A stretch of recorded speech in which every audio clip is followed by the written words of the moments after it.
मेरे जो हमारे इंडियन भाई हैं, कुछ हमारे इंडियन भाई हैं जो इंडिया से बिना कुछ सीखे हुए सऊदी अरब आवा चाहते हैं। खेती के काम में वो लोग भाग लिए थे वहाँ से कि सऊदी अरब में चलो खेती करी चले, 1300-1400 रियाल मिली प्लस कपिल खाना दे रूम दे।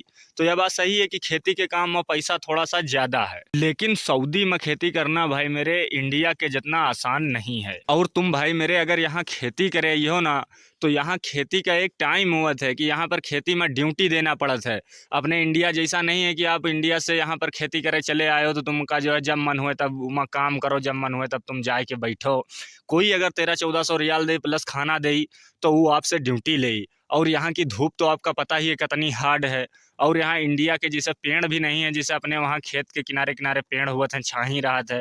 यहाँ पर ऊपर से तिरपाल छा दिया था चारों तरफ से, उमा आपके कौनों तरफ से हवा नहीं लग सकत है। एकदम वही में काम करत करत ना परेशान हो जी हो। उसके बाद आपका कहूँ 1300-1400 रियाल मिली। अब वहीं हाल ही में भाई मेरे यहाँ एक लड़का काम करने के लिए आवा रहा है खेती में अपने इंडिया से, जिका कि पता नहीं रहा है। वहू का एजेंट पैसा बता दिस, सैलरी सुना दिस, रहना रूम खाना सब फ्री बता दिस। वो लड़का वहाँ से जो है चला हुआ। यहाँ आने के बाद भाई मेरे 2 महीना भी काम नहीं करी से। अब कहा था हमका इंडिया वापस भेज दियो, हम ना कर पाइबे, हमरे बस की बात नहीं है।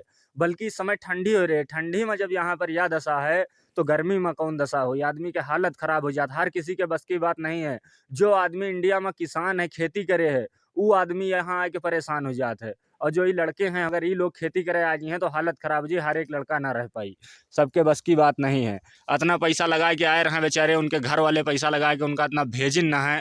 अब बतावत हैं कि हम ना रह पाइबे, हमरे बस की बात नहीं है, हमका इंडिया भेजो। इतना आए कि यहाँ पर ना फंसो, इस तरीके आए कि ना परेशान हो, जिससे कोई मतलब नहीं है।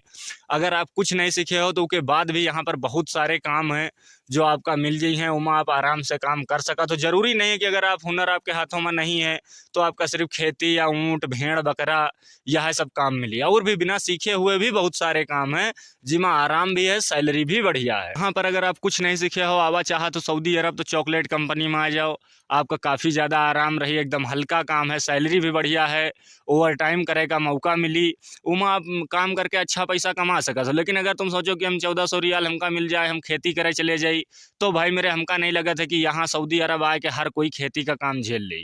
चॉकलेट कंपनी में आओ, सैलरी थोड़ा कम मिली, 1000-1200 रियाल तुमका सैलरी मिल जाई, प्लस में रूम दे हैं, खाना मिली। उसके बाद में तुम ओवर टाइम करके एक्स्ट्रा टाइम करके पैसा कमा सकत हो आराम से। फाइबर ग्लास उलास बना था, ये सब काम है। जब आप ढूंढी हो सोची हो हल्का काम, तो आपका बहुत सारे यहाँ पर हल्के काम मिल जाए हैं। लेकिन लोग अक्सर क्या करते हैं कि दूसरे के बहकाए में, एजेंट के बहकाए में, या कोई बता दिए थे कि हम खेती करी थे, यूँ सुन के वहाँ से उन्हों भाग लिए थे कि चलो हमहू यहाँ करी चले जो यूँ कर रहा है।